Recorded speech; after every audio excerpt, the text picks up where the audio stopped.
Olá pessoal, hoje vamos dar continuidade à nossa disciplina de melhoramento genético animal 1, falando hoje sobre o capítulo número 2, que trata sobre modos de ação gênica. Porém, antes da gente falar sobre os modos de ação gênica, nós precisamos relembrar um pouquinho sobre os conceitos que vocês viram em genética, ok? E entre os conceitos importantes que vocês precisam relembrar, o primeiro seria cromossomo, tá? Cromossomo é a estrutura dentro da célula que armazena uma única molécula de DNA extremamente longa, formada por uma sequência de vários nucleotídeos, tá? Então aqui eu tenho o meu cromossomo, e esse cromossomo ele armazena, né, o DNA de uma forma condensada, protegida, ok? E esse DNA, eu tenho que parte desse DNA forma um gene, tá? Então outra definição, outro conceito importante que vocês precisam saber, o que seria um gene. Então gene é uma porção de DNA, uma parte do DNA, contendo uma sequência específica e ordenada de nucleotídeos, tá?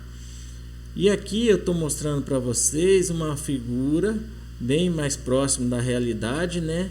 Porém, eu vou apresentar para vocês de uma forma mais simples, né? Mais simplista, para a gente tentar entender melhor sobre esses conceitos que a gente acabou de ver, tá? Então aqui, ó, eu tenho o cromossomo paterno, tá? E o cromossomo materno. Esses dois cromossomos, eles são homólogos, tá? Um veio do pai e o outro cromossomo veio da mãe. E se a gente for ver na espécie humana nós temos aí 23 pares de cromossomos homólogos, tá? 23 pares de cromossomos homólogos. No total, então, nós temos 46 cromossomos, tá?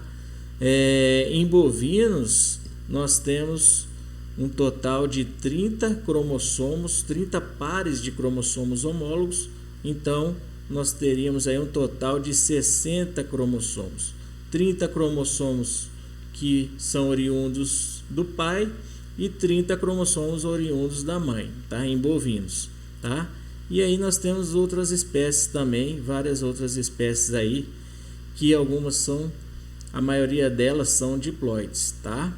Bom, então aqui nós temos lá na célula, né? Esses cromossomos eles ficam ali dentro das células, e o que a gente identifica se eles são homólogos ou não é pelo tamanho, né? E algumas sequências de DNA, tá certo? Bom, aqui, né, representando através desse esquema, eu mostrei para vocês o que é o gene pela figura anterior. Agora eu estou mostrando nesse esquema aqui, onde eu tenho o cromossomo, né, do pai, o cromossomo da mãe, e eu tenho aqui, quando os cromossomos são homólogos, né, nós temos lá o cromossomo em bovinos de 1 a 30, né, os pares de 1 a 30. O primeiro par, os dois cromossomos, eles têm o mesmo tamanho do pai e da mãe, tá? Eles têm os mesmos genes responsáveis pelas mesmas características no cromossomo 1, no primeiro par. Aí no segundo par de cromossomos, também é a mesma coisa, eles têm os mesmos tamanhos, eles são homólogos, eles têm os mesmos genes responsáveis pelas mesmas características, tá certo? Então, essa definição vocês precisam ter bastante ciência do que é um cromossomo e o que é um gene, tá? Além desses dois conceitos que nós acabamos de ver, nós temos também o loco. O que seria o loco, né? Nós podemos falar em português loco, ou em latim, né, também é falado locus, tá? Termina com US. Isso quando eu estou falando no singular. Quando eu quero falar no plural, em português eu digo locos e em latim eu digo loci, tá? Então, isso aí vocês vão ver bastante em livros, né? Essas nomenclaturas aí variando entre português e o termo mais antigo usado, que é o latim, tá? Então, eu vou abordar aqui com vocês mais o português, tá? Mas ficam sabendo que existe locus e loci, tá? Em latim. Bom, o que seria então um loco, né? Loco é uma região, uma posição do cromossomo em que cada gene é encontrado.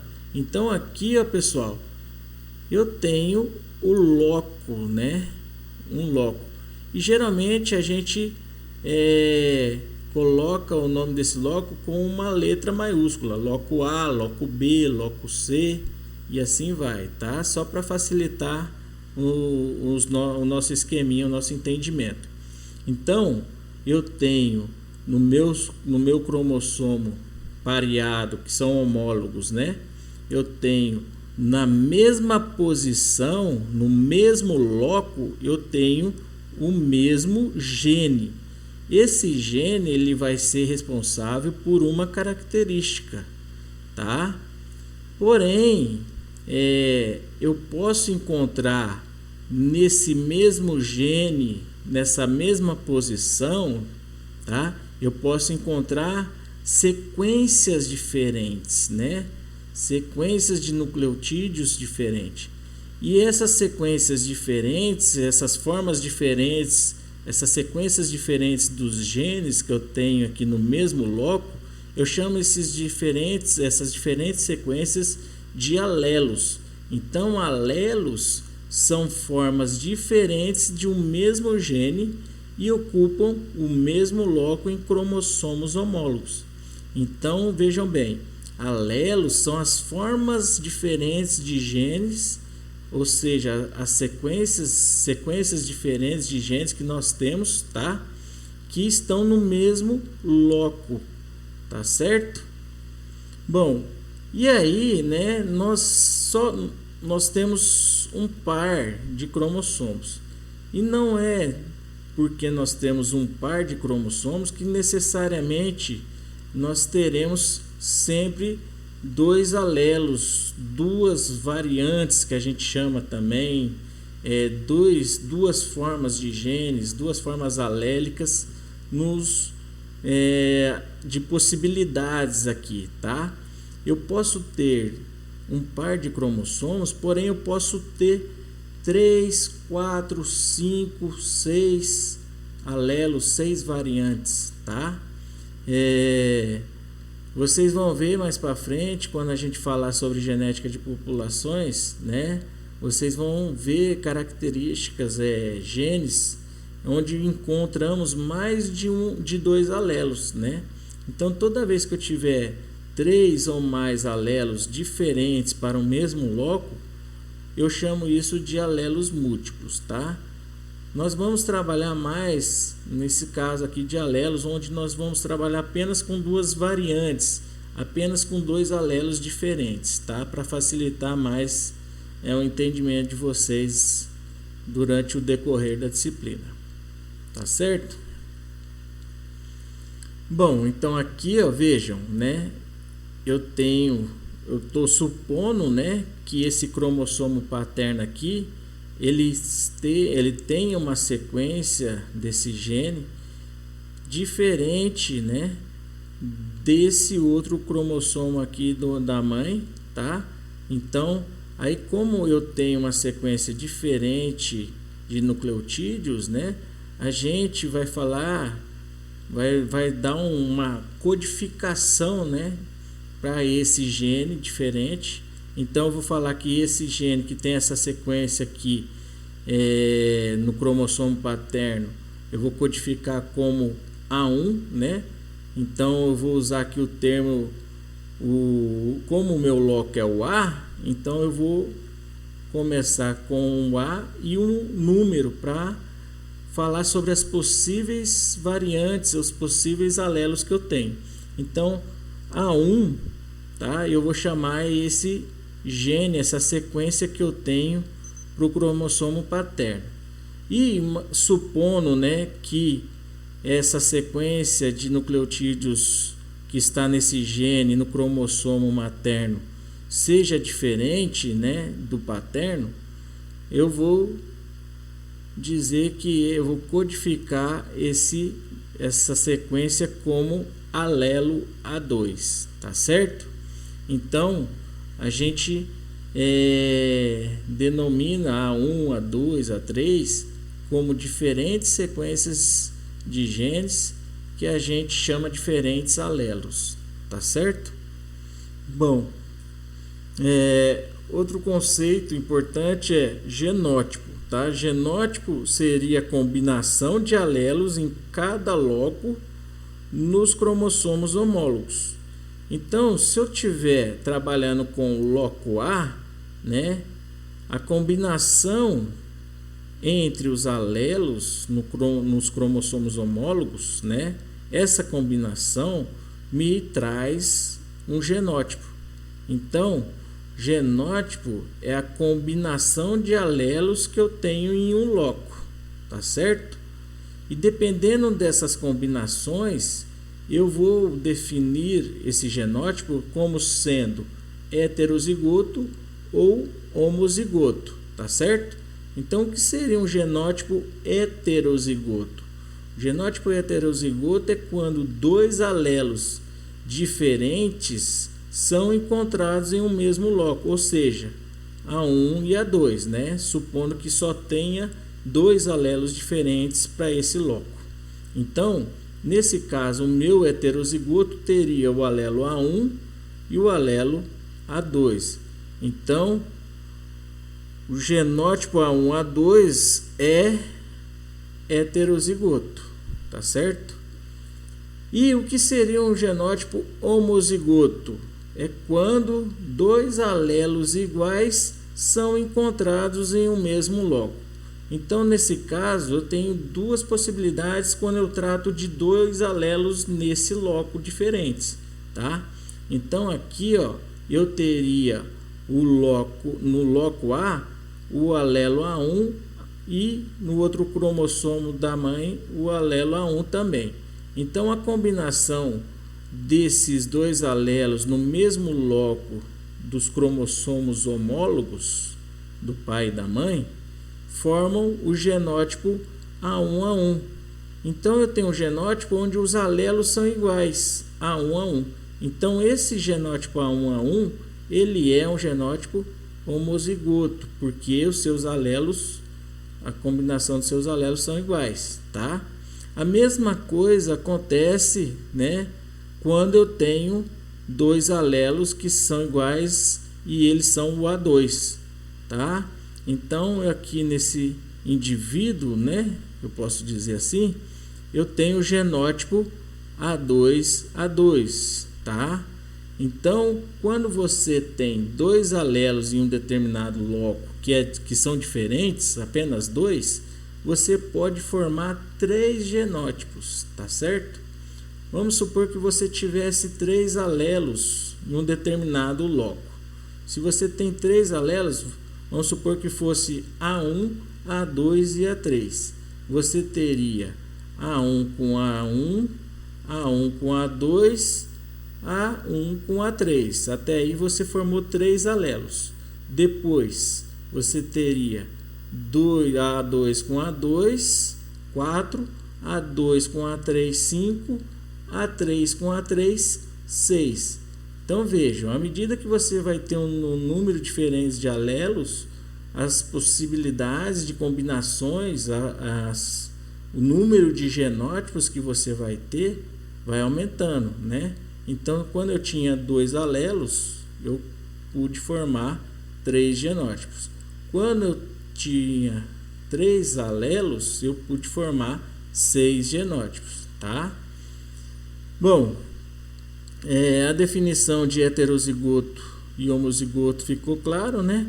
heterozigoto são alelos diferentes, e quando você tem um genótipo homozigoto seria a combinação de dois alelos iguais, seja de um alelo ou de outro, tá?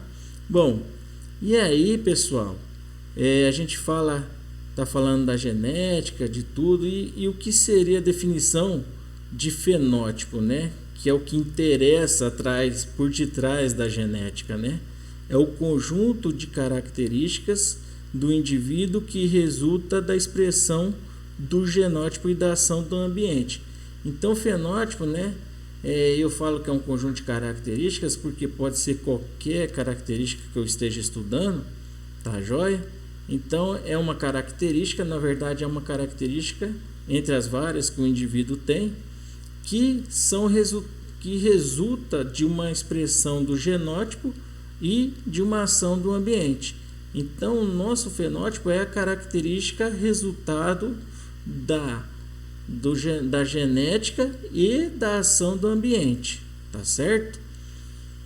Bom, aqui, pessoal, eu quis dar uma ideia geral, né, do que a gente vai trabalhar mais para frente, tá? Como que se dá sair de uma situação mais simples para uma um pouquinho mais complexa, né?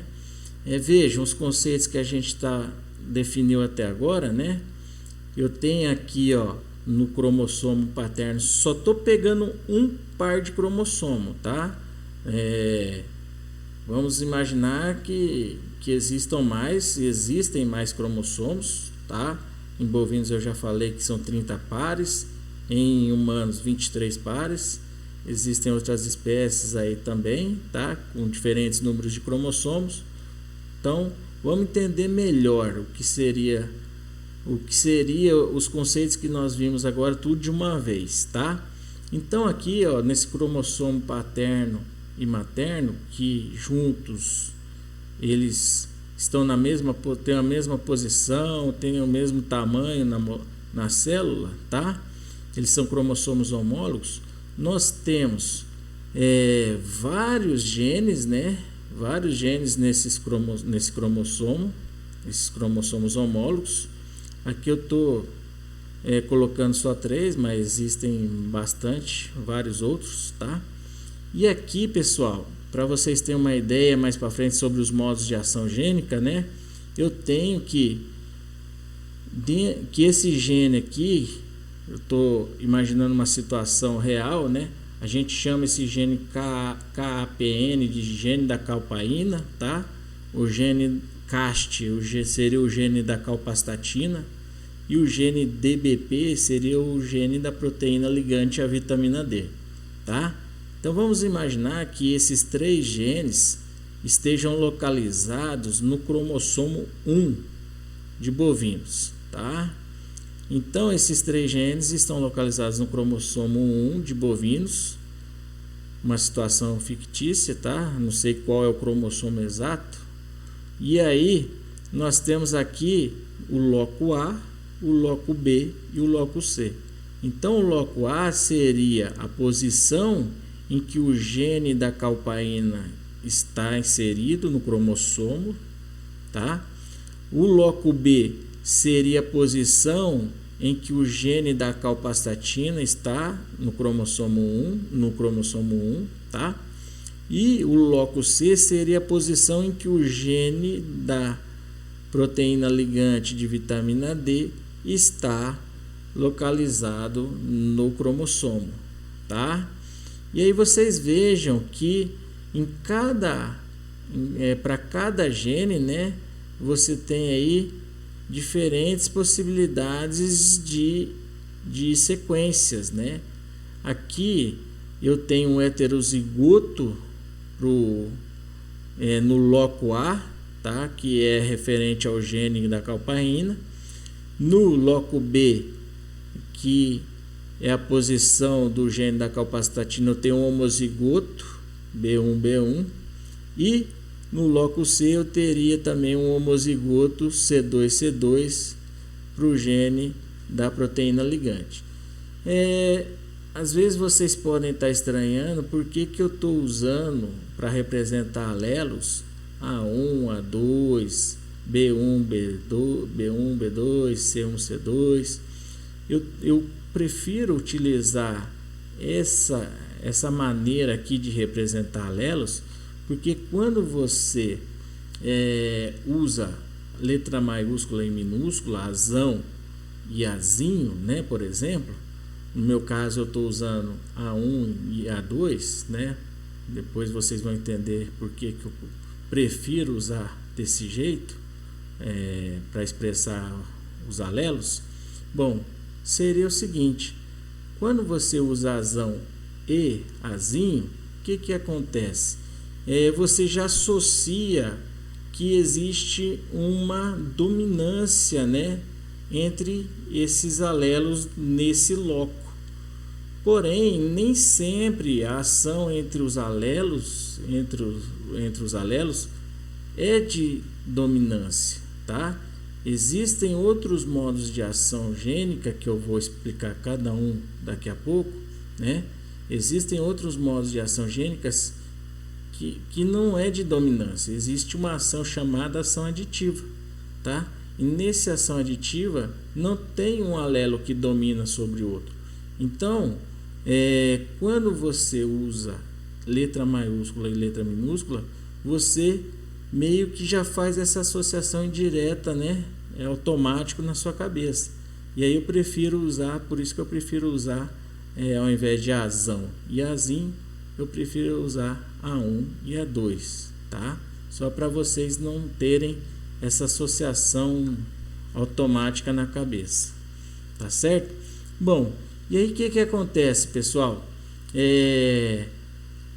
Nós sabemos que as características quantitativas, né, aquelas que são geralmente de interesse econômico, características responsáveis por produção, né, elas são influenciadas por vários pares de genes, né, vários pares de genes.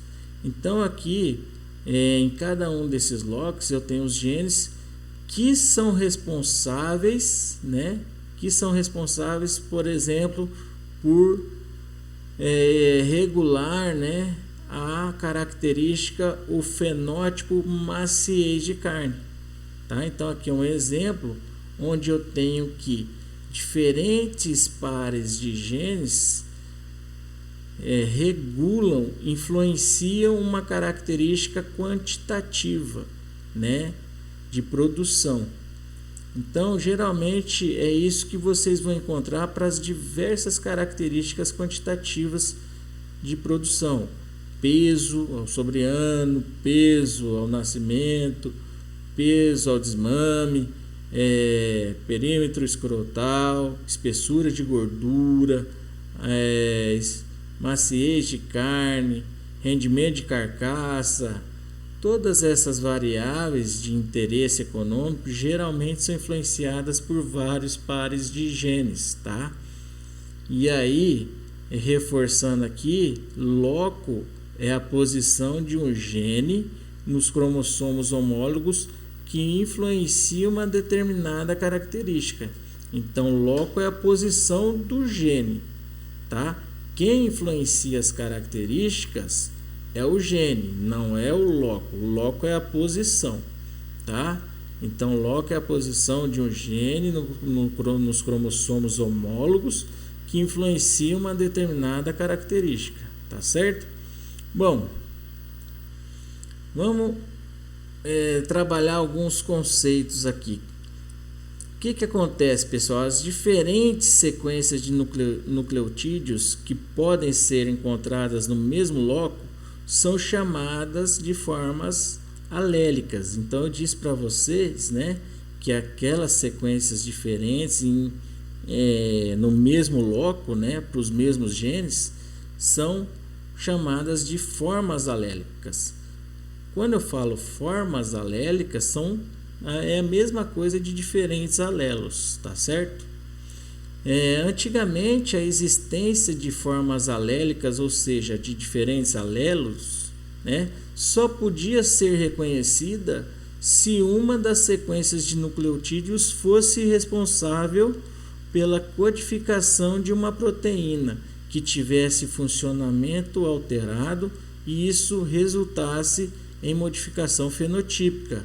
Então, antigamente, para você dizer, provar que existe um novo alelo, uma nova forma alélica, você precisava ter a sequência dos nucleotídeos e provar que ela era responsável pela codificação de uma proteína que tinha sua função alterada e que isso causasse uma modificação no fenótipo do animal, piorasse ou melhorasse esse fenótipo. Tá?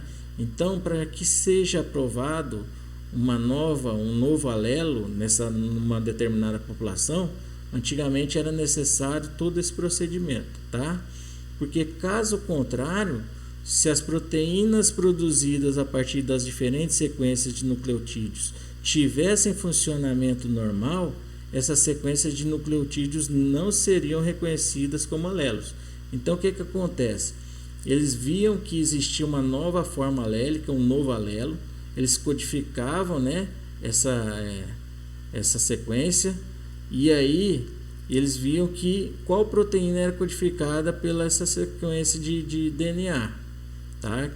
E aí o que acontece? Se isso causasse uma mudança na proteína, na função da proteína e uma mudança na característica, isso era considerado como alelo.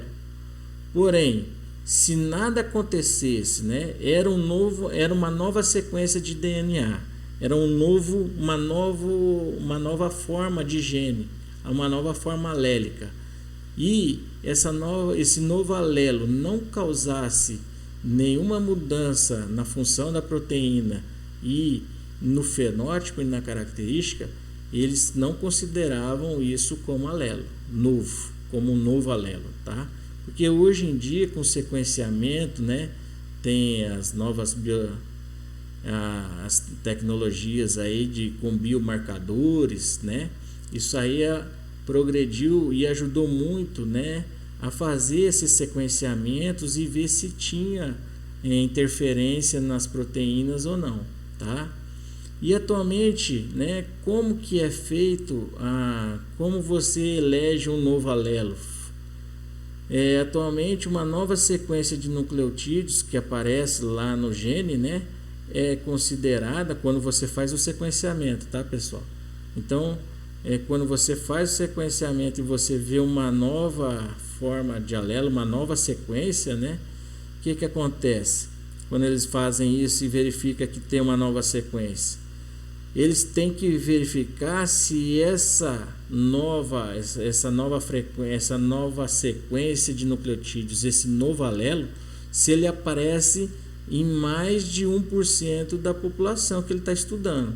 Ele vai sequenciar vários indivíduos, um pedaço do gene lá, ele vai sequenciar genes de vários indivíduos, e aí ele vai verificar se esse alelo novo que apareceu, se ele aparece em mais de 1% da população que ele sequenciou.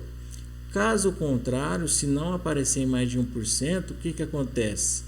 Ele não considera isso como um novo alelo, tá? Então agora mudou. Antigamente você tinha que ter um resultado na proteína e um resultado de mudança no fenótipo. Agora não precisa. Atualmente, para você dizer que é um novo alelo, você precisa confirmar se essa sequência nova está presente em mais de 1% da população. Tá certo? Bom, e às vezes, pessoal, eu mesmo me confundo muito e tenho certeza que vocês vão se confundir bastante também. Mas aos pouquinhos, vocês vão se acostumando aí com essas confusões. O que acontece às vezes?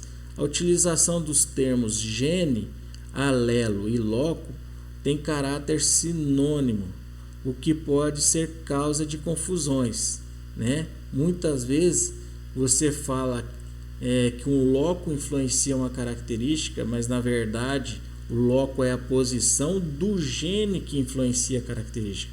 Acontece muito isso, né? De falar que vocês vão ver até em livros e tal, que é essa confusão que acontece. Os locos influenciam as características, né? Vários locos ou loci, né? Em latim, vários loci influenciam uma característica. Na verdade, o correto seria falar vários pares de genes, né? Mas isso, não se preocupem, isso vai acontecer, vocês vão ver sobre isso e vocês vão entender, vocês já sabem a definição correta aí do que é gene, alelo e loco, né? É comum, né? É comum vocês vão encontrarem também nos textos expressões como o loco para fibrose cística, né? Que é uma doença, ou o gene da fibrose cística. E aí, né? Você fica na dúvida, quem que está controlando, influenciando a característica que nesse caso é fibrose cística? O gene ou o loco, né? Então fica meio que seriam sinônimos, né? Embora as definições sejam um pouquinho diferentes. Loco é posição e gene é uma parte do DNA, né? É uma parte do DNA, uma parte com sequências de nucleotídeos, né? E loco é a posição onde se encontra essa parte do DNA, esse gene, tá? Mas isso acontece, pessoal. E ainda tem outras confusões aí, né? Mais frequente ainda é o uso do termo gene para designar uma forma alélica específica, por exemplo, o gene da fibrose cística e o gene normal para fibrose cística. Então aqui, na verdade, o que queria ser dito era o seguinte: o alelo que causa a fibrose cística, né? E o alelo normal da fibrose cística. Então tem a confusão nesse caso seria, ao invés de usar o alelo, usou gene. Então tem confusão de gene com alelo, confusão de gene com loco, tá? Essas confusões aí vão acontecer, mas eu acho que vocês entenderam aí de uma forma geral. Ficou um pouquinho separado e eu adiantando para vocês essas possibilidades de confusões, vocês vão entender isso. Eu já fiquei muito perdido com isso, tá, pessoal? Bom, vamos então agora falar, né, dos modos de ação gênica. Falamos dos conceitos importantes que vocês precisam saber, porque a gente vai falar muito de genótipo, loco, gene. Nós vamos fazer essas confusões também que acontecem, que são muito comuns até em livros, né? E aí é bom vocês entenderem um pouquinho fenótipo, genótipo, vamos falar sobre tudo isso, tá? Então vamos lá. O primeiro modo de ação que a gente vai ver entre os genes é o modo de ação aditiva, tá?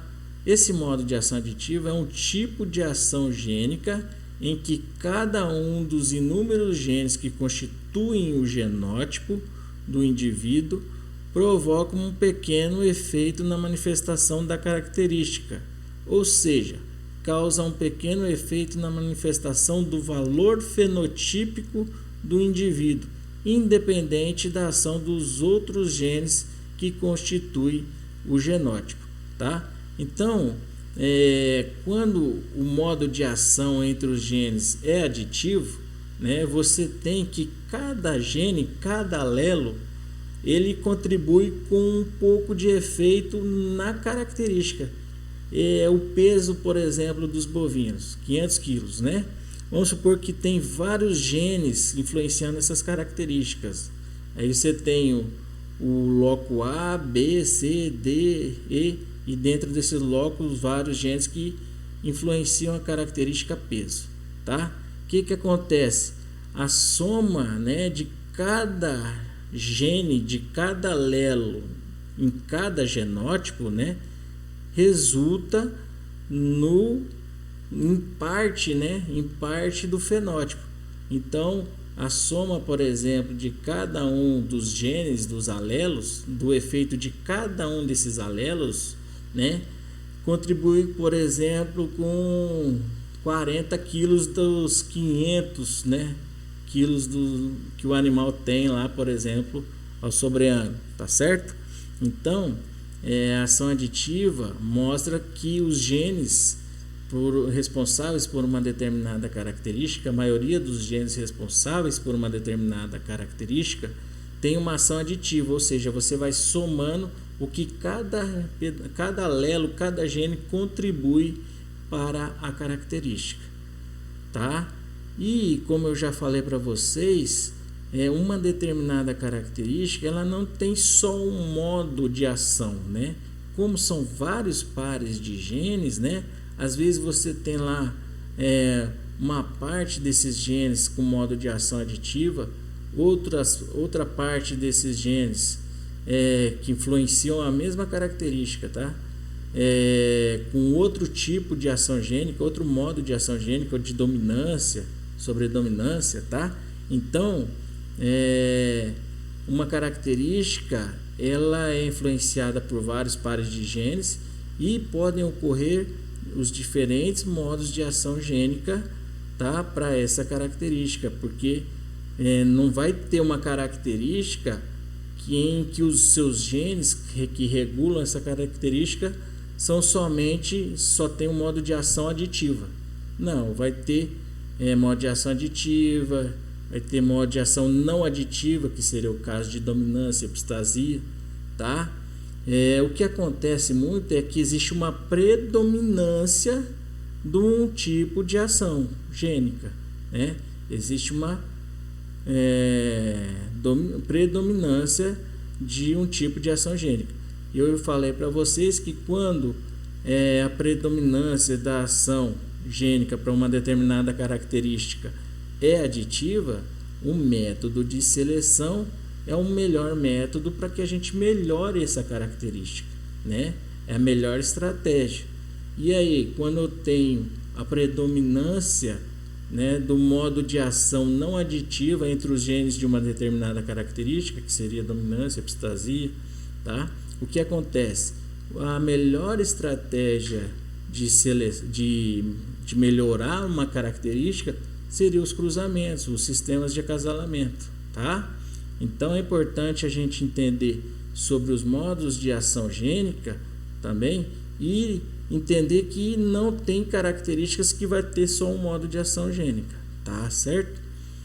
Bom, então vamos continuar mostrando, dando um exemplo, né, para vocês, como é que a gente identifica um modo de ação gênica em que esse modo de ação é aditivo, né? Como que eu vou saber se esses genes têm um modo de ação aditivo ou não aditivo? Para eu saber se ele tem um modo de ação aditivo, né, esses genes, o valor expresso, né, a definição simples, né, que vai te ajudar é essa aqui. O valor expresso pelo genótipo heterozigoto, né, A1, A2, é exatamente o ponto médio dos genótipos homozigotos, que seriam o A1, A1 e o A2, A2. Entenderam? Então, o que vai acontecer? Eu vou ter um valor lá, genotípico, né, para esse indivíduo, para uma característica, e se esse valor do heterozigoto for exatamente o ponto médio dos homozigotos, né, eu vou dizer que o modo de ação entre os alelos, né, entre os genes, tá vendo? As confusões já começam aí, né? Entre os alelos A1 e A2 são aditivos, tá? Então vamos pegar esse exemplo aqui. Esse exemplo aqui mostra o modo de ação aditivo entre o alelo A1 e o A2, entre o gene A1 e A2, tá? Já estou misturando aqui para vocês.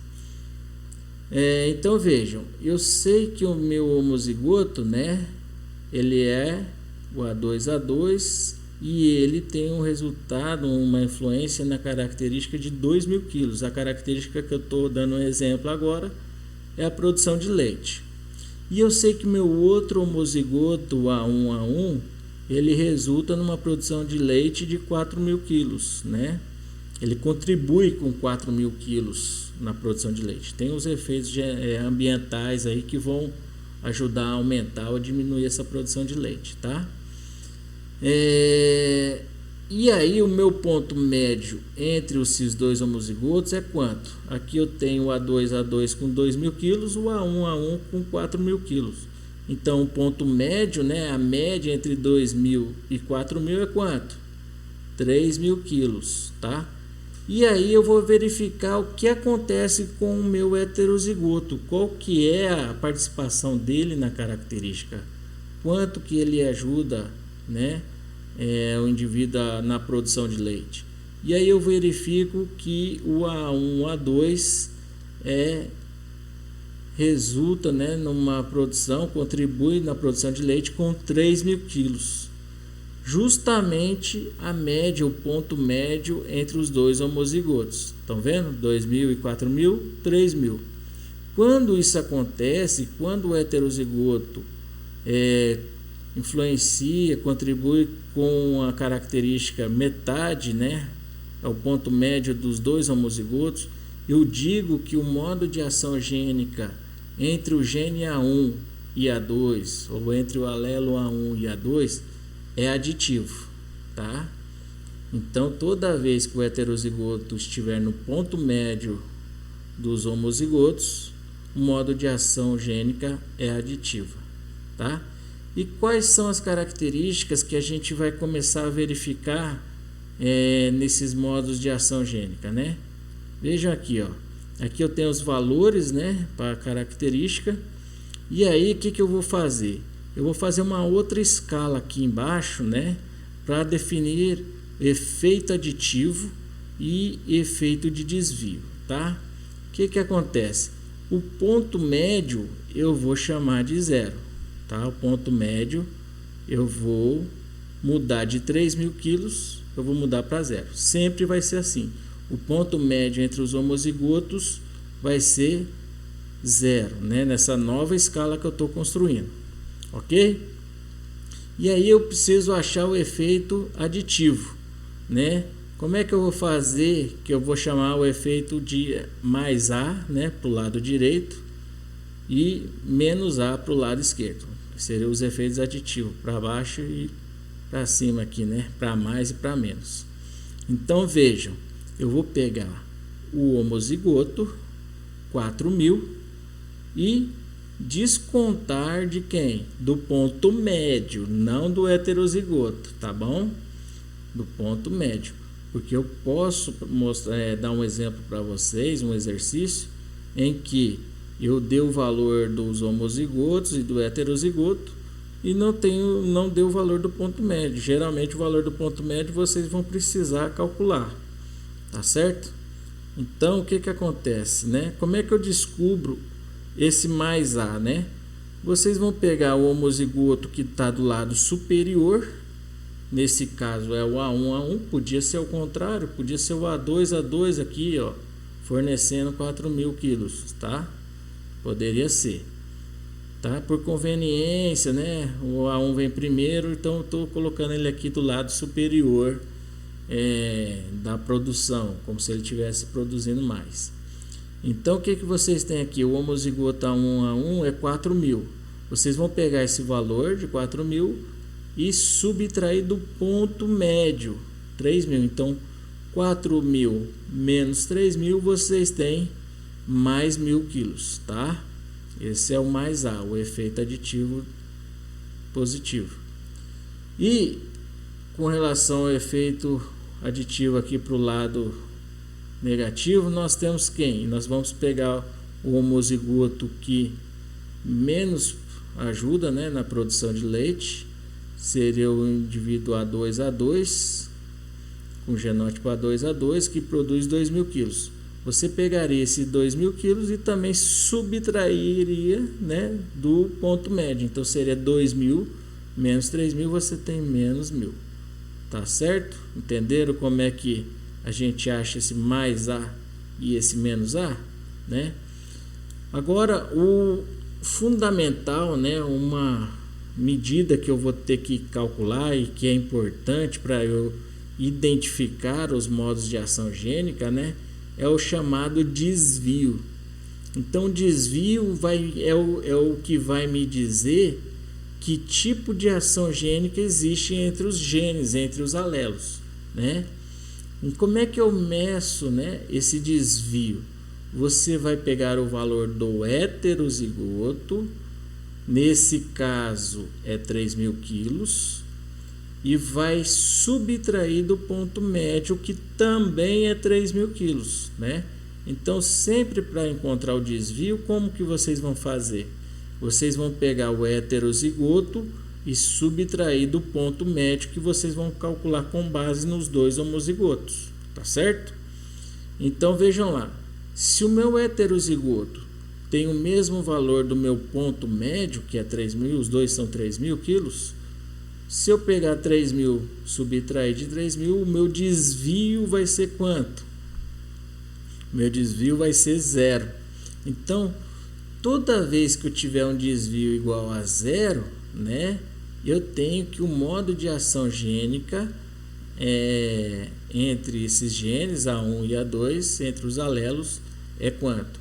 É 0, tá? Então, duas ajudas aí na definição, né, de entender o que é uma ação aditiva. Você tem essa definição aqui, que é o valor do heterozigoto tem que cair bem no ponto médio dos genótipos, né? E outra maneira que vocês podem descobrir se o modo de ação gênica é aditivo ou não é se eu fornecer o desvio para vocês. Se eu falar que o desvio para esse par de genes é igual a 0, vocês já vão automaticamente subentender que o modo de ação gênica entre esses genes é 0. Outra coisa aqui, pessoal, a gente consegue, quando é um modo de ação gênica aditivo, né, e se eu passo o valor para vocês apenas dos genótipos, a gente consegue verificar a participação de cada gene, de cada alelo, né, na característica. Vejam aqui, ó, se o genótipo contribui com 2.000 quilos, né, e eu sei que o modo de ação gênica é aditivo entre os alelos, entre os genes, eu sei que o A2, se eu pegar 2.000 quilos e dividir por 2 alelos, né, eu tenho que cada um dos alelos A2 contribui com quanto? Com 1.000 quilos. Então, aqui eu vou dizer que o gene A2, ó, contribui com 1.000 quilos na produção de leite. Se eu pegar esse outro homozigoto aqui, o A1, e eu vejo que o genótipo dele, né, me ajuda aí na produção de leite com 4.000 quilos. O que acontece? Se o modo de ação é aditivo, esse 4.000 aqui, ó, você pega 2.000 para cada um, né? 4.000 dividido por 2 alelos, cada alelo A1 tem uma participação de 2.000 quilos. É o que aconteceu aqui, ó, tá? Por isso que está aqui. Então, veja, qual que é o esperado, qual é o valor esperado do heterozigoto, né? Seria a soma do gene A1, do efeito do gene A1, que é 2.000 quilos, mais o efeito do gene A2, que é 1.000 quilos. Então, 2.000 com mais 1.000, 3.000. Essa continha que tem que bater, né, quando o modo de ação gênica é aditivo, tá? Vamos dar sequência aqui, mostrar um exemplo aqui para vocês, né? Se vocês não tiver ruim de enxergar aí, vocês podem dar um zoom, aumentar aí na tela, a tela cheia, né? O que acontece aqui, pessoal? Dando um exemplo mais prático, né? Considere-se que a mesma característica seja determinada por 2 pares de genes da forma abaixo especificada. Então, eu tenho o A1 que contribui com 2.000, o A2 com 1.000, né? E o B1 com 1.000 e o B2 com 500. Então, aqui a gente está imaginando que são 2 pares de genes, né, que contribuem para uma determinada característica. Então, aqui, ó, eu tenho o loco A, o loco B. Estão vendo que a gente já começa a fazer aquelas confusões, né? Mas é normal isso aí. A gente sabe a definição de cada termo, mas aí às vezes a gente começa a misturar porque indiretamente lembra do outro termo e a gente usa como sinônimo às vezes, tá? Então aqui, ó, pessoal, A1 e A2, né? E B1, B2. Então o loco A, o loco B, né? Aqui é o gene, né? Seria o gene A e o gene B, tá bom? Vejam que o que eles contribuem, né, não são valores diferentes para a característica, tá? Então, se o modo de ação aditiva existem dois locos, né, que contribuem para essa característica, eu tenho que fazer a combinação de todos esses alelos, né? Porque eu vou ter um par de genes, eu tenho dois pares de genes que influenciam a característica. Então vamos supor que no primeiro loco, no loco A, né, eu tenho A1 e no loco B eu tenho a B1, né? Vamos começar dos homozigotos de A1, né, para até A2, até o A2B2. Então aqui os homozigotos estão aqui do 1, né, e os homozigotos do 2 estão aqui, do gene 2. Então o que acontece, né?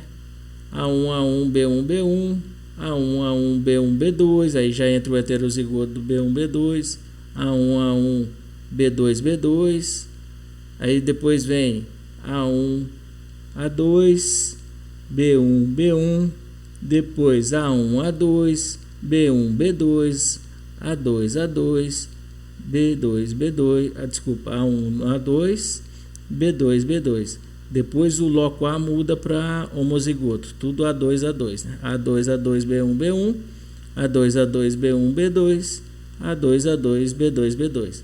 Então essas seriam as possibilidades que eu tenho quando eu tenho dois locos influenciando uma característica, tá? E aí, como o modo de ação gênica é aditivo, o que eu vou fazer? Eu vou somar. Então, o alelo, o gene A1, que está no cromossomo materno, né, contribui com 2.000 quilos. O alelo, o gene que está no cromossomo, eu falei materno, agora paterno, né? Ele também contribui com 2.000. Então 2.000 com mais 2.000, 4.000. Agora eu vou lá no loco A, onde eu tenho o gene, loco B, desculpa. Onde eu tenho o gene B, vamos chamar como o loco do mesmo nome do gene, tá? Aí no gene B eu tenho o alelo B1 e o alelo B1 também. Cada um contribui com 1.000, um do pai e outro da mãe. Então somando aqui tudo, né, nós temos o que? 2.000 com 2.000, 4.000, B1 com B1, os 2.000 cada, então 2 mais 2, 4, 1.000 mais 5, mais 1.000, 6. Essa combinação aqui, né? Essa combinação que eu tenho resulta em uma produção de 6.000 quilos.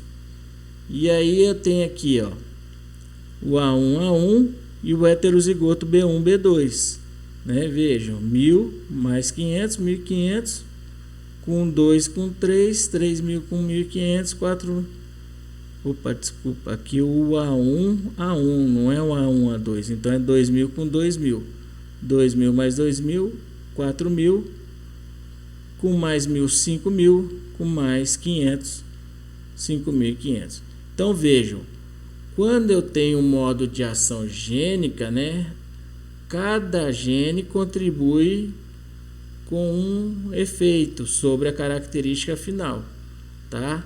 Então a somatória, né, por isso que é efeito aditivo, a somatória vai resultar na produção do indivíduo para aquela característica, tá certo? E aí vocês vejam, né, sempre aqui o heterozigoto ele vai ter uma produção média entre os homozigotos, tá? Aqui fixou o A1, o genótipo A1 e ficou variando o genótipo do loco B, né?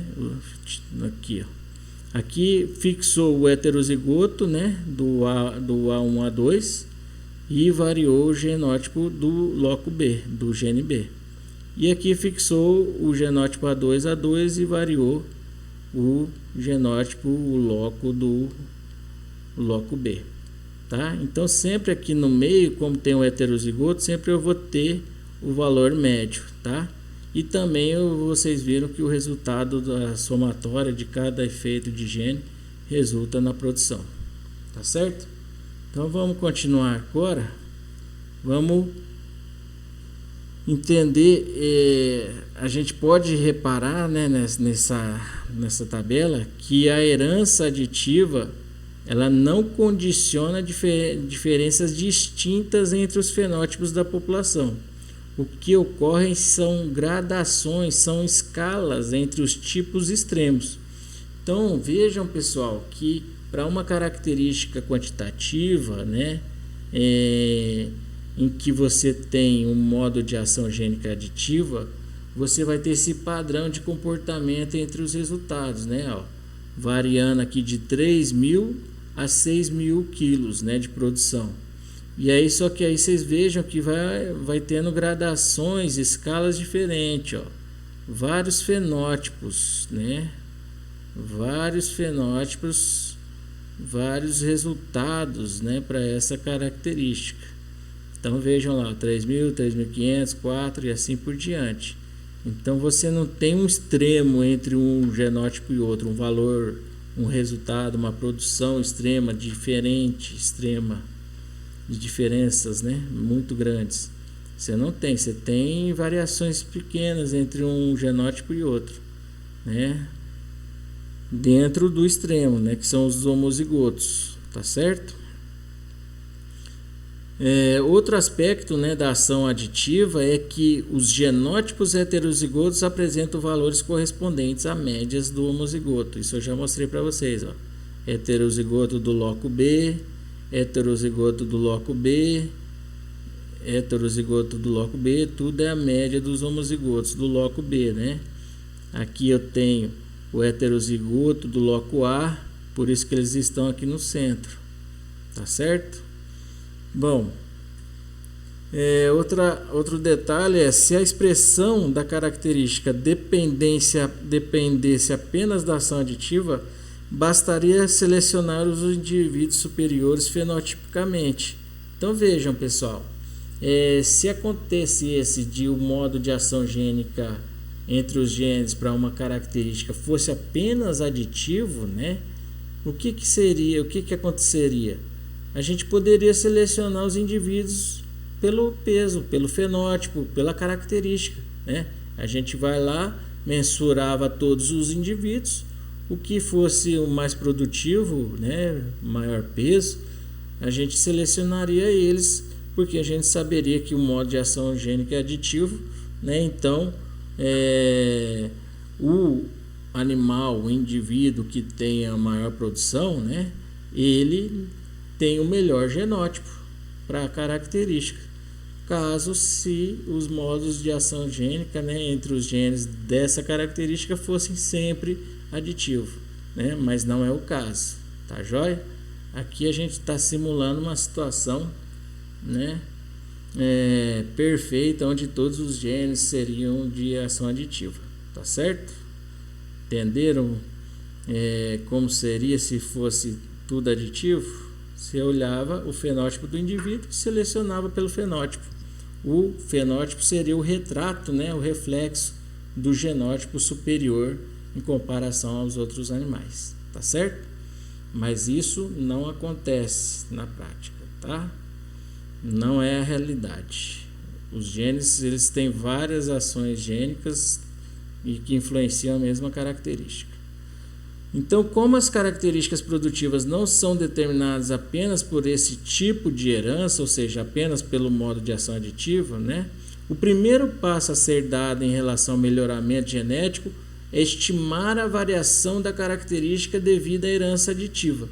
Então, o que a gente vai falar mais para frente, né? Vocês vão ver lá mais para frente, que a gente vai trabalhar com estatística para uma das partes importantes da estatística no melhoramento é essa: estimar os componentes de variância. Quanto que nós temos de variabilidade genética, variabilidade ambiental, tá? Toda essa variabilidade que nós temos, com base nos nos dados, nos registros de fenótipo dos animais que a gente consegue ter, toda essa variabilidade que a gente vai estimar, né, é importante para nos dizer qual é o tipo de ação gênica predominante. Então nós no final, lá mais para frente, vamos conseguir estimar, né, os componentes de variância. E a variância genética aditiva, quanto maior for essa variância genética aditiva, significa que o modo de ação gênica predominante entre os genes para aquela característica é aditivo. Então, quanto maior for o componente de variância genético aditivo, né, tem um componente, vocês vão ver também que tem um componente de variância para combinação gênica de desvio, que a gente vai chamar, tá?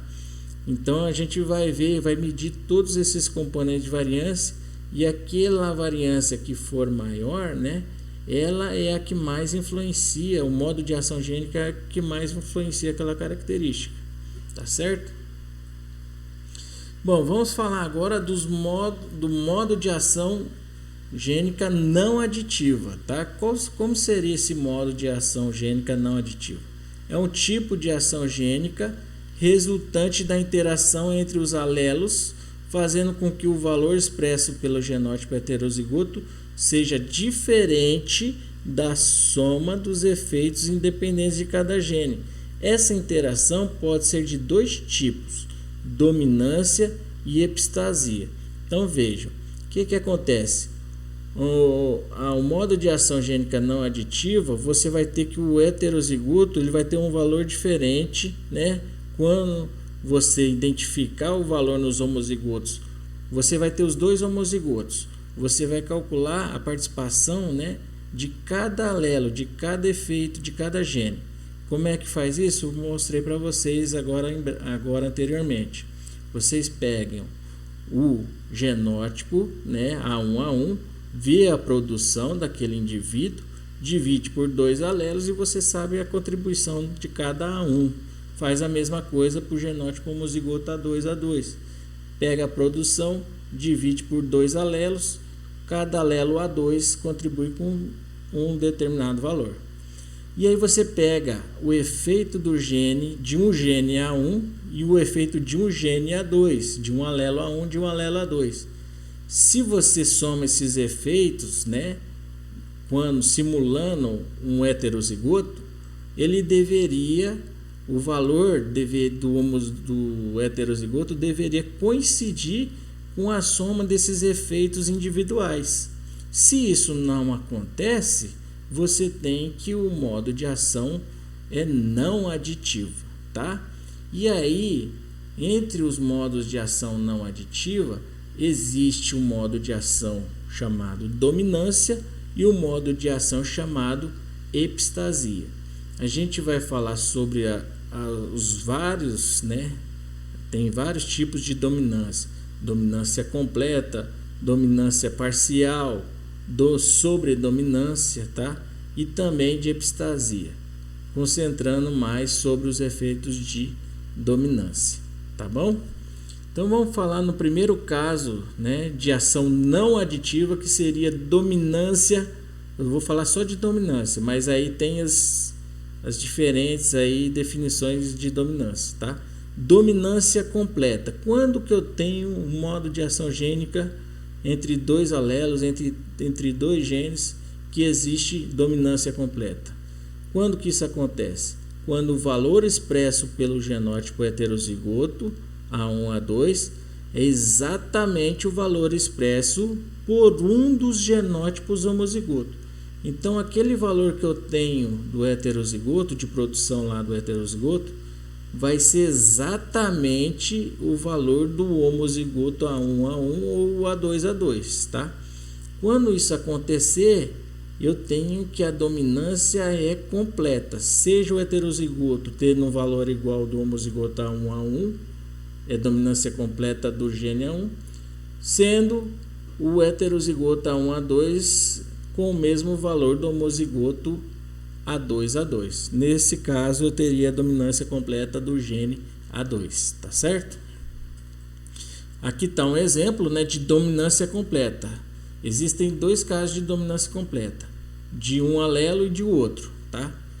Então vejam, como é que eu vou saber se dominância completa de qual gene é? Eu tenho que olhar o heterozigoto primeiro. Vejam, o meu heterozigoto ele tem um valor de 2.000 quilos, que é o mesmo valor do meu homozigoto A2A2. Os dois genótipos, né? Esses dois genótipos têm o mesmo valor, que é 2.000 quilos. Vejam que o meu heterozigoto, vejam aqui, antes da gente falar do heterozigoto, se eu fosse pegar 2.000 quilos, dividir pelos dois alelos A2 que eu tenho aqui, eu teria a participação de 1.000 quilos para um alelo, para um gene A2. Vamos para o outro lado aqui, para o homozigoto A1A1. Se eu pegar 4.000 quilos e dividir pelos dois alelos de A1, cada alelo A1, cada gene A1 contribui com 2.000 quilos. O que acontece para eu identificar que o modo de ação gênica não é aditivo? Eu vou lá e vou quantificar, eu vou dar o valor para vocês do heterozigoto, já combinado, né? Dos dois alelos juntos. Eu vou dar o valor para vocês. E aí vocês têm que checar se esse valor do heterozigoto, do genótipo, bate a conta de eu pegar um alelo A1 e outro alelo A2. Se a soma do alelo A1 e A2 não dá do genótipo heterozigoto, o modo de ação gênica é não aditiva, tá? É não aditiva. Joia? Mas tem uma forma mais rápida de vocês verem isso, simplesmente olhando aonde está o heterozigoto. Se ele for o mesmo valor de um dos homozigotos, eu já sei que não é, o modo de ação eu já sei que não é aditivo, é não aditivo, tá? Aí resta saber que tipo de dominância que é, né? Ou se é epistasia. No caso aqui, para a gente definir dominância completa, o heterozigoto ele tem que estar ele tem que ser o mesmo valor de um dos homozigotos. Quando ele for o mesmo valor do homozigoto A2A2, eu vou chamar essa dominância completa do gene A2. Vejam, vamos olhar aqui embaixo na outra escala que nós construímos aqui, né? Novamente, como é que eu acho menos A? 2.000 menos 3.000 menos 1.000, tá? Eu não vou ficar repetindo que o exemplo é o mesmo, só vai mudar os desvios daqui para frente, tá? Então eu não vou ficar repetindo muito como calculo o mais A e o menos A, que é os efeitos aditivos, tá? Somente o desvio. Então, aqui mais A é o que? 4.000 menos 3.000, que é o ponto médio, né? Esse ponto médio eu não vou fornecer para vocês esse valor vocês vão ter que calcular, tá? Então vamos lá. E o desvio, pessoal? O desvio você vai pegar sempre o heterozigoto. Então, para achar o valor do desvio é sempre assim: pega o valor do heterozigoto e subtrai do ponto médio. Então vejam, o meu heterozigoto vale 2.000, o meu ponto médio vale quanto? 3.000. 2.000 menos 3.000 eu tenho menos 1.000. Então meu desvio é menos 1.000. Olha que coincidência, o meu desvio é igual ao meu valor de menos A, né? O efeito aditivo para o lado do A2. Então, toda vez que esse desvio está do lado esquerdo aqui, né, eu vou ver quem é o homozigoto que está do lado esquerdo, qual deles, né, para eu saber qual é o tipo de dominância que eu tenho. Eu já sei que ele é dominância completa porque ele tem o mesmo valor. Agora eu olho aqui quem é o alelo que está aqui, qual é o homozigoto que está aqui. Como é o A2A2, então vai ser dominância completa do gene A2, tá? Como é que eu poderia identificar eu poderia falar dominância completa do gene A2 sem olhar esses valores aqui, só fornecendo que o desvio é igual a menos A. Se eu falar para vocês que o desvio é igual a menos A, vocês sabendo que onde que está cada um, né? Se um está do lado esquerdo, o outro está do lado direito, sabendo isso, vocês conseguem identificar que a dominância é completa do gene A2, tá bom? Agora, o que aconteceu? O heterozigoto foi o mesmo valor do homozigoto A1A1. Então, o heterozigoto agora, o A1A2, tem uma produção igual à do homozigoto A1A1 de 4.000 quilos. Nessa situação, né, o efeito aditivo aqui vocês já sabem como é que calcular. Como é que eu encontro o desvio? Você vai pegar o heterozigoto A1A2 e subtrair do ponto médio, que é 3.000 quilos. 4.000 menos 3.000, eu tenho mais 1.000 quilos, né? Positivo. Então veja que o meu desvio é mais 1.000 quilos e o meu efeito aditivo do lado positivo é mais 1.000 quilos. Então toda vez que eu tenho um heterozigoto com o mesmo valor de um homozigoto, a dominância é completa. Só que como o valor é igual o valor do heterozigoto é o mesmo do homozigoto A1A1, então essa dominância completa é de qual gene? Do gene A1, tá? E se eu falar para você que o desvio é igual a mais A e colocar o desenho do gráfico aqui, né, posicionando os homozigotos, né, colocando o homozigoto A2 aqui, A2 e o A1 aqui, e falar que o desvio é mais A para vocês, vocês vão conseguir identificar que é uma dominância completa, né, uma vez que o desvio é igual a mais A do gene A1, tá certo? Bom, existe só dominância completa entre os modos de ação não aditivo? Não existe outros tipos de dominância, tá? Mas só para exemplificar antes da gente falar de outro tipo, igual foi a situação onde o modo de ação era aditivo, né? Você tem aqui dois locos com dominância completa de A1 e de B1. Então eu tenho o loco A e tenho o loco B. No loco A, o A1 é dominante sobre o B1, o A1 é dominante sobre o A2. No loco B, o alelo B1 é dominante sobre o alelo B2, tá? Então a relação de dominância é essa: A1 é dominante sobre o A2 no loco A e o B1 é dominante sobre o B2 no loco B, tá? Toda vez que a gente quiser mostrar uma relação de dominância entre os alelos, entre os genes, a gente vai colocar o sinal de maior, né, para virar o sinal de maior virado para quem é o dominante, e o sinal de menor, né, virado menor para o lado que é para o gene que é recessivo, tá? Então sempre quando você quiser mostrar uma relação de dominância, você coloca o sinal de maior para aquele que é dominante, tá joia? Então vejam aqui, ó, que o A1A1 produz 4.000, o heterozigoto A1A2 4.000 e o A2A2 2.000. Ou seja, o heterozigoto tem a mesma produção do homozigoto A1A1, por isso que a relação é de dominância completa do A1. No loco B, aqui pessoal, eu tenho que o B1 é 2.000 e o B1B2, o heterozigoto 2.000, e que o B2 homozigoto é 1.000. Ou seja, quem é o dominante nessa situação também é o B1, né?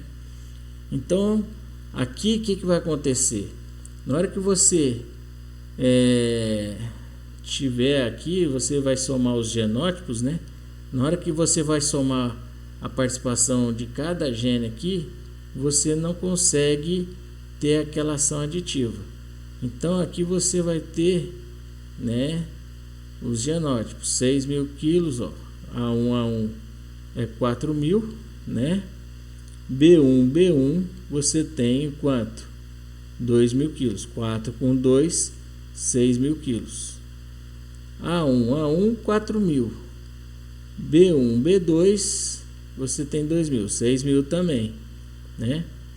E assim vai, tá joia? Então aqui você tem os resultados, ó, vejam que sempre, né, por conta da dominância, esse valor do heterozigoto, ó, ele é sempre igual ao homozigoto B1. Aqui é a mesma coisa, ó, sempre igual.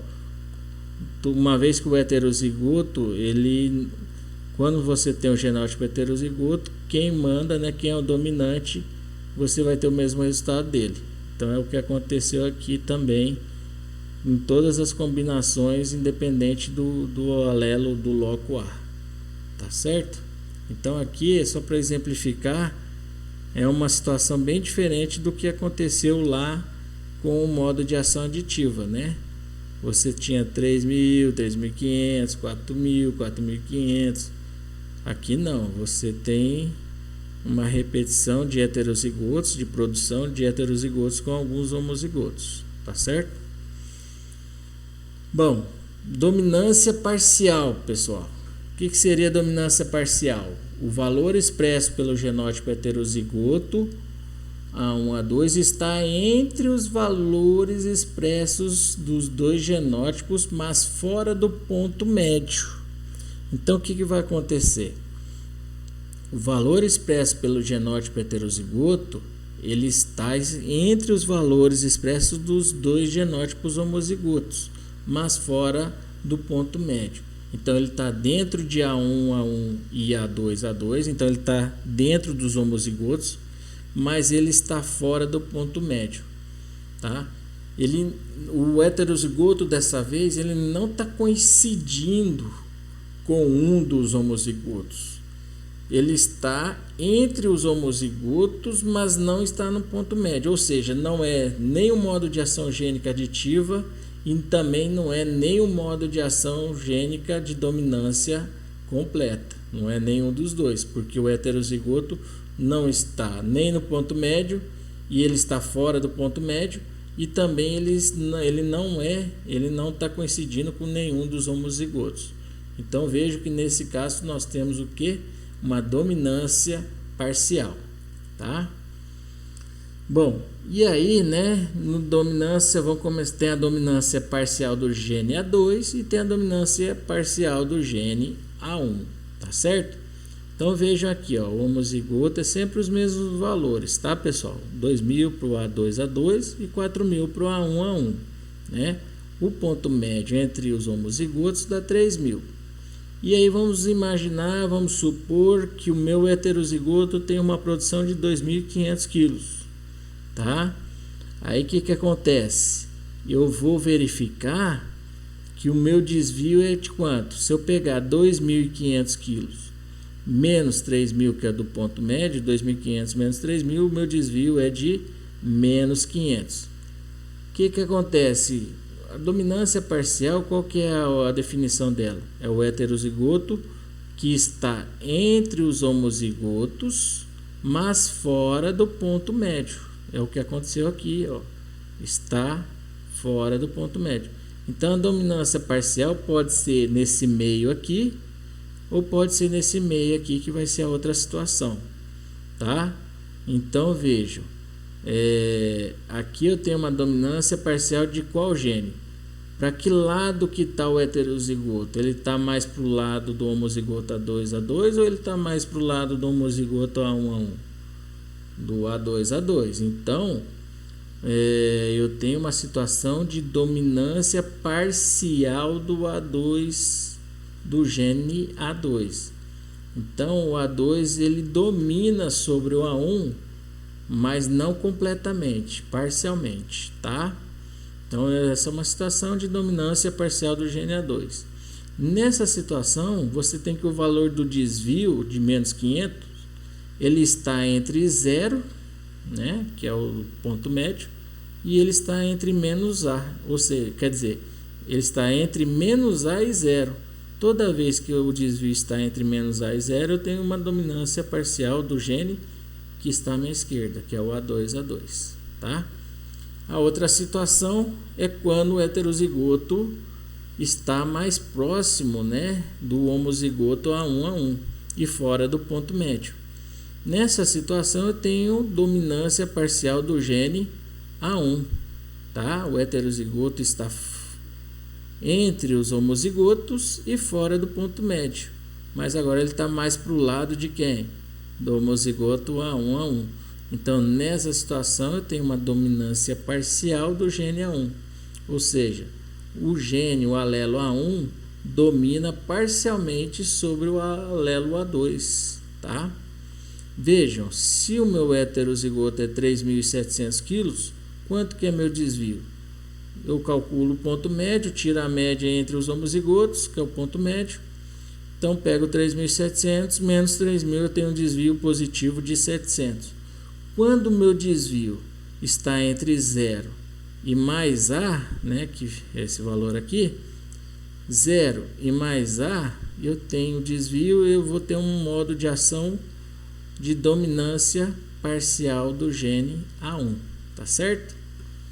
Bom, novamente, né, na situação de dominância parcial, verifiquem, nós temos aqui uma situação com dois locos, sempre com dois locos, né, para mostrar esse exemplo um pouco mais realista, né, com mais de um loco, né, que até agora tô dando um exemplo usando apenas um loco, né, dois alelos e um loco, e aí depois no fim, né, de cada explicação eu apresento uma situação, um exemplo com dois locos, tá, dois pares de genes, para vocês entenderem que não é um parzinho de gene não que influencia uma característica, são vários pares de genes. Então é muitos genes aí que para vocês ficarem doidos aí, né? Então vamos lá. Aqui eu tenho o loco A, né? Vejam que o meu heterozigoto 3.400 está mais próximo de 4.000 do que de 2.000. Então, se ele está mais próximo de 4.000, que é do homozigoto A1, eu tenho que a situação, né? O tipo de ação gênica é de dominância parcial do gene A1 para o loco A, tá? Para o gene A. E aqui, ó, analisando os valores, né, eu vejo que o meu heterozigoto de 1.200 ele está mais próximo de 1.000 do que de 2.000. Então, quem tem o valor de 1.000 é o homozigoto B2B2. Então, nesse caso do loco B do gene B, né, vocês sabem que loco é diferente de gene, né, mas a gente está misturando aqui, vocês sabem por quê. Já falei que essa confusão acontece. Bom, voltando, o heterozigoto está mais próximo do homozigoto B2B2, então a dominância parcial no loco B é do gene B2. Já a dominância parcial no loco A é do gene A1, porque o heterozigoto está mais próximo do homozigoto A1, tá bom? E aí você tem os diferentes valores aqui, ó. A1, B1, você tem 6.000, você vai pegar 4.000 mais 2.000, 6.000. A1, B1, B2, você tem 4.000 mais 1.200, 5.200 e assim vai, tá? Vejam que aqui os heterozigotos estão mais próximos do homozigoto A1. Aqui é a mesma coisa, tá? E aqui quando você está trabalhando com B2, né? O heterozigoto fica mais próximo do B2, o resultado. Ação não aditiva, trabalhando agora ainda com dominância, né? Mas um tipo de dominância que seria a sobredominância. Nessa situação, o valor expresso pelo genótipo heterozigoto é superior ou inferior ao valor expresso por um dos dois genótipos homozigotos. Então, o que acontece na sobredominância? O heterozigoto terá uma produção abaixo de um dos homozigotos ou acima, né, de um dos homozigotos. Quem é abaixo ou acima é o valor que vai me definir de produção para cada homozigoto e também do heterozigoto. Então vamos lá para os exemplos. Eu tenho uma situação onde eu tenho sobredominância parcial do gene A2. Vejam nessa situação em que o heterozigoto ele tem um valor, uma produção inferior ao homozigoto A2A2. Então, nesse caso, eu tenho uma sobredominância do gene A2, porque é inferior ao gene A2, ele está abaixo do gene A2, tá? Vejam, vocês têm aqui os mesmos valores, menos A menos 1000, mais A mais 1000, o ponto médio é igual a 0, e o meu desvio, onde está meu heterozigoto aqui? 1000, menos meu ponto médio, 3000. Quanto que é meu desvio? Menos 2.000 quilos. Vejam que o meu desvio ele é menor que o meu efeito aditivo do lado do homozigoto A2A2, do meu efeito aditivo negativo, tá? Então vejam, menos 2.000 é menor, ó, tá vendo? Desvio menos 2.000 é menor que menos 1.000, não é? Menos 2.000 é um valor menor que menos 1.000, tá certo? Por isso que aqui o sinal tá maior. Então eu tenho que o desvio é inferior ao efeito aditivo do homozigoto, tá certo? Nessa situação tem sobredominância do gene A2. Bom, eu posso ter também sobredominância parcial do gene A1. Nessa situação, o meu heterozigoto ele terá um valor superior ao homozigoto A1A1. Então, nessa situação, eu tenho que o meu heterozigoto tem uma produção maior que o meu homozigoto A1A1, certo? Aí, nessa situação, você tem que, para achar o desvio, a mesma coisa, é sempre essa sequência, pessoal. Heterozigoto menos ponto médio, o valor do heterozigoto menos o valor do ponto médio, para vocês saberem se vai dar o desvio positivo ou negativo, tá? Tem muita gente que se engana fazendo ponto médio menos heterozigoto, assim vai estar errado o desvio, e aí você vai identificar o teu modo de ação gênica não vai ser correto baseado no desvio, tá? Então aqui eu tenho desvio de 5.000 menos 3.000 de mais 2.000. Vejam que o meu desvio mais 2.000 é maior do que o meu efeito aditivo, né? Nessa situação eu vou falar que a minha sobredominância parcial do gene A1. Vejam que o meu heterozigoto está acima do homozigoto A1A1, então é sobredominância parcial do gene A1, ok? Bom, o mesmo exemplo que eu dei para efeito aditivo, para não aditivo com dominância completa, com dominância parcial e agora com sobredominância, né? Vamos imaginar agora que nos dois locos, né, nos dois genes, exista sobredominância no loco A do gene A1 e haja uma sobredominância parcial no loco B do gene B2, tá? Então eu vou ter que o heterozigoto ele vai ser superior ao homozigoto A1A1, tá? Vejam que aqui a produção dele é 5.000, né, do heterozigoto, e do homozigoto A1A1 é 4.000, é superior.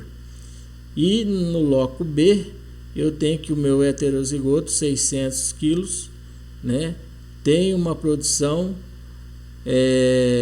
inferior ao meu homozigoto B2 que era de 1.000 quilos. Então a sobredominância parcial do gene B2, tá certo? E aí você somando aí os valores dos genótipos, né? A1, B1, você tem 4.000 com 2.000, 6.000. A1 mais B1, B2, 4.000 com 600, 4.600. E assim vai, tá? Então vejam, né, que é bem diferente daquela situação de efeito aditivo e também das outras ações, de outros modos de ações não aditivo, como de dominância completa e parcial, tá? Tem uma diferencinha aí. Então existem vários tipos de ação gênica, tá, pessoal? Com relação à dominância, a gente falou já das 3 situações: dominância completa, dominância parcial e sobredominância parcial. Agora, para finalizar, né, falar bem breve sobre epistasia, tá? Desculpe, ainda não, tá? Vamos falar. Agora eu quero testar vocês, né? Com relação ao desvio. Eu quero usar o desvio para que vocês descubram qual é o tipo de efeito existente entre os genes. Quando tem um desvio igual a zero, vamos supor que eu vou passar para vocês esse gráficozinho aqui, né? Essa escala, com essa escalazinha, essa escala. Vou colocar o A2 aqui, o A2, homozigoto desse lado. Eu poderia colocar o A1, vou colocar o A1 do lado superior, tá? Aqui eu vou pôr o ponto médio igual a zero, o valor vai ser igual a zero. Aqui é a minha nova escala, menos A e mais A. Então, toda vez que o desvio é igual a zero, não existe desvio, significa que o heterozigoto está no ponto médio, é o mesmo valor do ponto médio. Nesse caso, eu tenho que tipo de ação gênica? Aditiva, tá? Quando o meu desvio é exatamente o valor do menos A, do efeito do menos A, aqui, efeito aditivo do lado do homozigoto A2. Qual é o tipo de ação que eu tenho? Dominância completa do gene A2. Quando o meu desvio é exatamente igual ao valor de mais A, eu tenho uma dominância, o meu heterozigoto é o mesmo valor de quem? Do meu homozigoto A1, ou seja, eu tenho uma dominância completa do gene A1. Quando esse desvio estiver entre menos A e zero, ou seja, vai estar aqui no meio, né? Quando o meu heterozigoto estiver aqui no meio, eu tenho uma dominância parcial do gene A2. Outra situação, meu desvio estiver entre 0 e mais A, ou seja, ele está nesse meio aqui, ó. Eu tenho que tipo de dominância? Parcial do gene A1. Quando eu tiver que o meu desvio for inferior ao valor de menos A, o menos A está aqui, o meu desvio vai ser inferior, ou seja, o meu heterozigoto vai estar por aqui. Então, se o meu heterozigoto estiver por aqui, eu tenho uma situação de sobredominância parcial do gene A2. E a última situação, né, seria o que? Eu ter um desvio maior que o valor do efeito aditivo. Então, meu desvio seria maior que mais A, estaria aqui. Se o meu heterozigoto está aqui, ele é superior ao homozigoto A1, eu tenho uma situação de sobredominância parcial do gene A1. Tá certo? Então, eu consigo identificar o modo de ação entre os genes com o valor do desvio, tá? Se eu conhecer o valor do desvio e os efeitos de menos A e mais A, que é fácil de calcular, é só pegar o homozigoto e subtrair dos pontos médios, né? Você consegue identificar qual é o modo de ação gênica, tá? E falando sobre outra ação, outro modo de ação não aditiva, que não é dominância, né? A gente vai falar agora sobre epistasia. Então, epistasia seria o que? A interação entre alelos de diferentes locos, tá? Com um alterando a expressão de outro. Os locos envolvidos podem estar no mesmo cromossomo ou não, tá? Então, o que acontece? Ó, é a interação entre alelos de diferentes locos. Então, eu tenho aqui o loco A e eu tenho o loco P aqui, né? Eles podem estar no mesmo cromossomo ou eles podem estar em cromossomos diferentes, tá? O que acontece? Quando uma determinada combinação no loco B alterar né, o resultado das combinações que acontecem normalmente no loco A, isso é uma influência de um loco sobre o outro, né? de um gene sobre o outro. Quando isso acontece, eu chamo esse modo de ação de epistasia, tá? Então pode haver uma interferência de um loco, de um gene dentro do mesmo cromossomo, né? Ou entre cromossomos diferentes, tá? Aproveitando que eu estou falando sobre epistasia, eu lembrei agora que quando a gente está lá, quando eu me referi às várias características, né, que são influenciadas por vários pares de genes, esses vários pares de genes é a mesma coisa aqui com a epistasia, né? Eles podem estar no mesmo cromossomo ou em cromossomos diferentes, tá? Então, uma característica ela pode ser influenciada por vários pares de genes e esses genes podem estar nos mesmos cromossomos, no mesmo cromossomo ou em cromossomos diferentes, tá certo? Mas a definição de epistasia é um pouco diferente. É um gene mudando o resultado que um outro gene daria para uma característica, tá? Ele não influencia a característica diretamente, ele tem um efeito sobre um outro gene que atrapalha, ou melhora, que faz modificar o fenótipo do indivíduo, tá certo? Por exemplo, vamos pegar essa situação aqui, ó. Estão vendo que quando é um loco, eu tenho o loco A e o loco B, né? Sempre tem um genótipo, a combinação de dois alelos. O que acontece? Quando eu tenho A1, ou quando eu tenho o heterozigoto A1, A2, o resultado aqui, ó, B1 é 6.000, heterozigoto B1, B2 é 5.200, o homozigoto B2 é 5.000, beleza. Então quem está definindo o resultado para a produção de leite é o loco B, é apenas o loco B, tá? Por enquanto é ele que está definindo. Acontece a mesma coisa quando ele está na presença do heterozigoto do loco A, do A1, A2. O resultado para a produção de leite é o mesmo. B1, 6.000, B1, B2, 5.200, B2, 5.000. Mas vejam que quando está presente, né, no cromossomo aí, em algum cromossomo, o loco A com o genótipo A2, quando está presente o genótipo homozigoto A2, né, ele causa uma mudança nos resultados, né, que teriam os genótipos do loco B. Era para ser o B1 era para ser 6.000, passou para ser 4.000, né?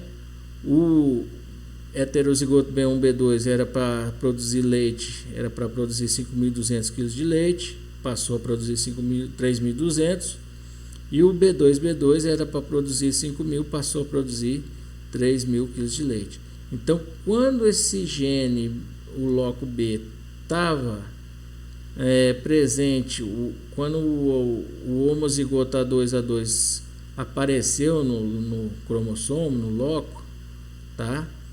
O que aconteceu? A produção mudou, tá? Tinha um padrão, de repente mudou. Essa interferência de um gene sobre o outro, de um loco sobre o outro, a gente chama isso de epistasia, tá? É como se isso aqui mandasse, né, essa combinação em um outro loco, mandasse nas combinações existentes em outro gene, em outro loco, tá certo?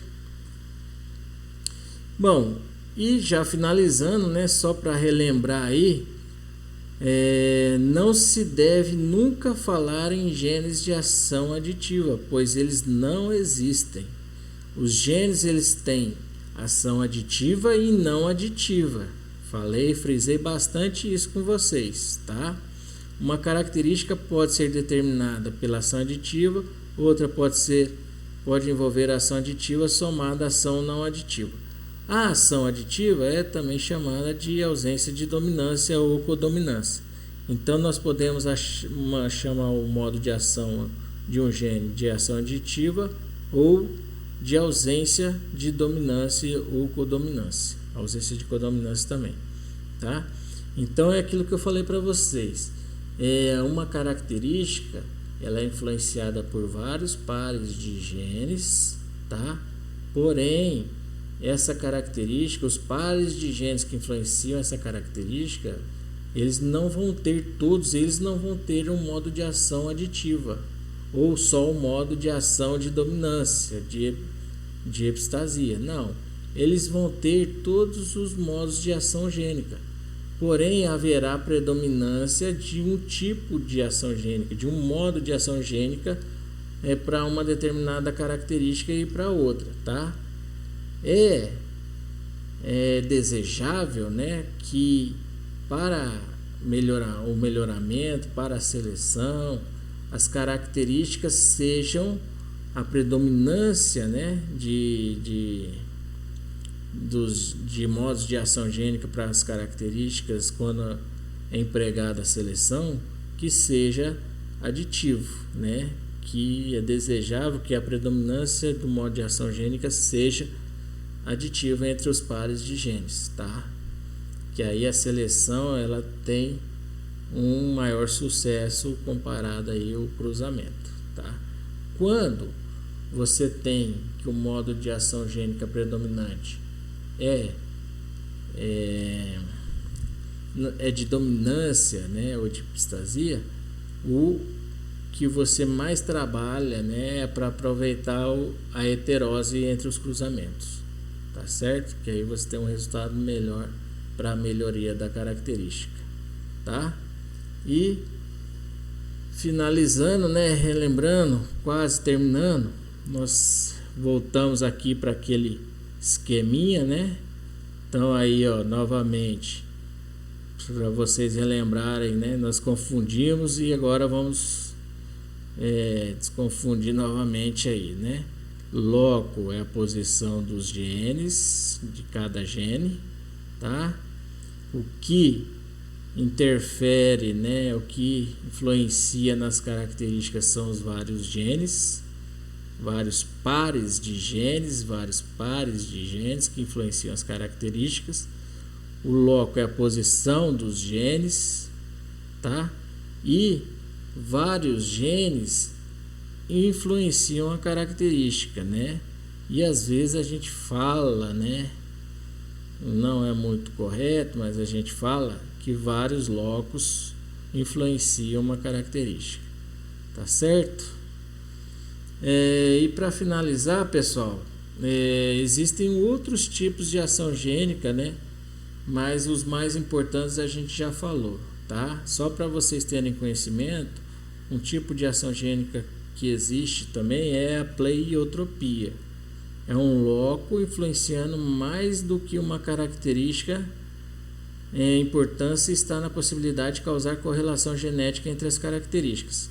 Então, o que acontece? É um gene, né, ou um loco, né, que influencia mais de uma característica. Então, quando a gente faz seleção, quando existe esse modo de ação que é chamado de pleiotropia, um determinado gene ou um determinado loco interferindo duas características ao mesmo tempo, né, o que acontece?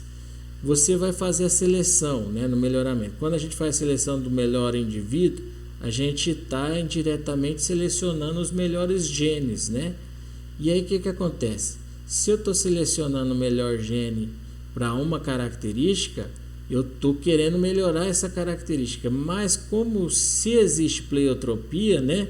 Esse gene pode interferir em outra característica, eu estou melhorando uma, mas não sei o que está acontecendo com a outra característica que ele interfere, que ele influencia. Ele pode estar melhorando ou ele pode estar piorando também, tá? Aí, nessas situações, é por isso que a gente calcula a correlação genética, tá? Entre diferentes características, para saber se, ao selecionar para uma característica, eu estou piorando ou melhorando uma outra, né? Às vezes, um determinado gene, um determinado loco, só influencia uma característica na maioria das vezes, tá? mas pode acontecer de interferir, de influenciar em duas, né? Em duas características. E aí nessa situação eu preciso descobrir se tem, através de correlação genética, se um gene interfere em duas. E quando isso acontece, eu tenho que tomar um cuidado na seleção, tá? Vejam que o conceito de pleiotropia é diferente de epistasia. Pleiotropia é um gene, um loco, interferindo duas características. Já a epistasia é um loco interferindo um outro loco, tá? Um outro genótipo. São dois locos, né? São dois locos interferindo uma característica, tá? Um atrapalha, um loco interfere, ele modifica o outro, tá certo? Ligação gênica, pessoal, são dois ou mais locos localizados muito próximos no mesmo cromossomo, permanecem ligados e não segregam de forma independente. Também pode causar correlação genética entre as características. Então são dois ou mais locos, tá? Localizados que estão muito próximos, e aí quando tem segregação, né? Crossing over, o que acontece? Eles não se separam, eles sempre andam juntos. Então toda vez que você seleciona para um loco, para esse gene, né? Ele está muito perto do outro, né? Ele na verdade ele não regula, não é um loco regulando duas características diferentes, mas são dois locos que controlam duas características diferentes que estão muito perto. E aí toda vez que eles fazem a segregação, eles se separam, fazem o crossing over, eles caminham juntos.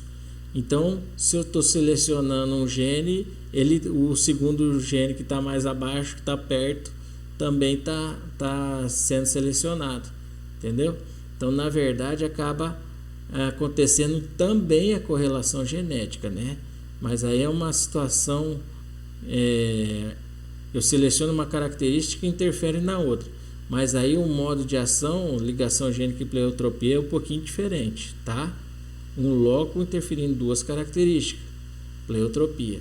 Ligação gênica são dois locos ou mais, né, que estão próximos, muito próximos, e eles, ao se selecionar um, o outro também é selecionado, tá? Então, mas seriam dois locos, dois genes interferindo em duas características, tá certo? E tem a herança ligada ao sexo, que seriam genes que influenciam determinada característica e estão localizados nos cromossomos sexuais. Não deve ser confundido com característica limitada pelo sexo, como por exemplo, produção de leite e ovos, tá? E também não deve ser confundido com características influenciadas pelo sexo. Eu falei, características limitadas pelo sexo, produção de leite, ovos, tá? Que é só a fêmea, características que só a fêmea tem, ou características influenciadas pelo sexo, como herança de chifres em algumas raças de carneiro, tá? Herança ligada ao sexo geralmente está nos cromossomos sexuais, são genes localizados nos cromossomos sexuais que geralmente estão associados com doenças, tá certo? Então esse também é um modo de ação gênica que são menos comum, né? Esses últimos agora que eu falei, tá certo? Então, pessoal, a gente finaliza, né, o capítulo 2 falando sobre o modos de ação gênica, e a gente dá sequência na próxima aula falando do capítulo 3, modelo genético, tá? Então a gente se encontra em breve, até lá.